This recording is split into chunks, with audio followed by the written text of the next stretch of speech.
Hello, I'm Brian Noble, CEO of Family Policy Institute of Washington. And I'm Brad Payne, president of FPIW Action.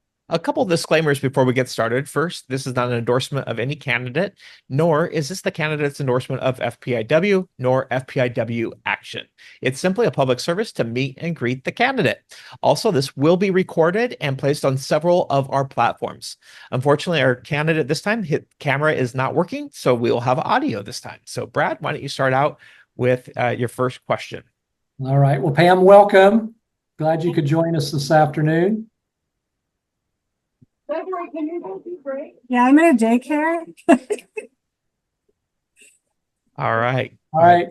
Pam, your first question. I want you to introduce yourself and a little background about you and then your family and tell us what position that you're running for.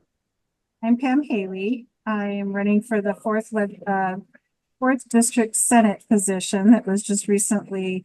We were notified that Senator Patton was retiring at the end of this year. I am the mayor of Spokane Valley currently and have been on the city council since 2016. I'm married, have been for, oh my gosh, 38 years. And we don't have any children, but we have two very precious little dogs that go with us everywhere. And my sister was kind enough to loan me her children throughout life. So that's been great. I think Excellent. one of the reasons I started doing daycare was because I couldn't have kids and I love them. So now I have hundreds of them and it's great. That's excellent. Pam, what would you say is motivating you to run for this office and anything that you'd like to share about your motivation? I think what made me want to run for this position is because I've been mayor of the city of Spokane Valley and I've watched what Olympia has done to us. The rules that are coming out of Olympia are having negative impacts on our city. We're very conservative, which is becoming more and more unusual. And I feel like somebody needs to continue fighting to keep some of those conservative values and not change the way the Spokane Valley is and other cities that want to be the same. Education is a big point for me because I've had childcare centers for 30 years. And some of the things that are being pushed towards us to show children toddlers board books that have like lots of woke principles in them, and like T is for transgender, things like that, that are being sent to us by the state. So those things are very disturbing to me. And I feel like even if we can just make little inroads at a time, maybe we can get that pendulum to swing back a little bit. Because right now it's so far left that it's scary for me. Very good. Pam, my next questions, couple of them together. One, legislatively speaking, what are issues that you're concerned about, or at least maybe like your top two? And then what do you hope to accomplish if you're elected into office?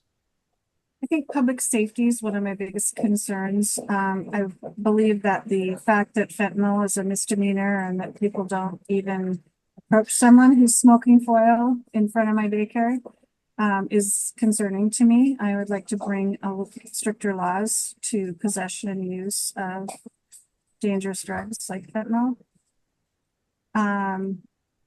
I think that there is some movement towards that. I mean, you're seeing some other liberal states because we have to recognize that Democrats have control right now. And there are some liberal states that are starting to see the horrible effects of things like fentanyl and are starting to bring back some of the criminal penalties. So I'm hoping that I can do some of that too.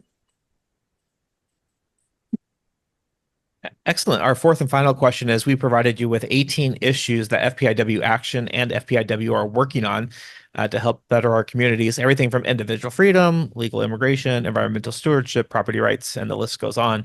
Any of those that you would like to comment on or discuss during our time together? I think all of them are important. I did read through them. Again, education is very important to me. I think parental rights are extremely important to me, and parents know what their children should be learning and all those things. So I think that's a really big issue with me. Also, property rights. Property rights are something that seem to be kind of disappearing. Can you still hear me? Yeah, we can. Oh my gosh, you went away. Okay. So, and also, again, back to education, I think that's super important. So much of what our kids are learning are things that they really don't need to be learning at the age they're learning them. I feel like they're also like creating zoning requirements for cities that maybe wouldn't be what the city wanted to have, or the citizens of that city, like to bring back more control to the local area. I'm sorry, people are talking all around. It's okay. And I mean, just like I said, the entire list were all things I'm concerned about. Good. All right. Well, Pam, thank you for joining us this afternoon. We're sorry we couldn't get you on video, but we thank you for taking the time to visit with us and share your views. And we wish you much luck in the next few weeks as you continue to campaign. Thank you. All right. Well, I'm Brad from FPIW Action. And I'm Brian Noble from FPIW. Again, just a simple reminder that nothing in this video is considered an endorsement of a candidate, nor the candidate's endorsement of FPIW Action or FPIW. Like we like to say around here, love your neighbor by faithfully stewarding the public square. God bless.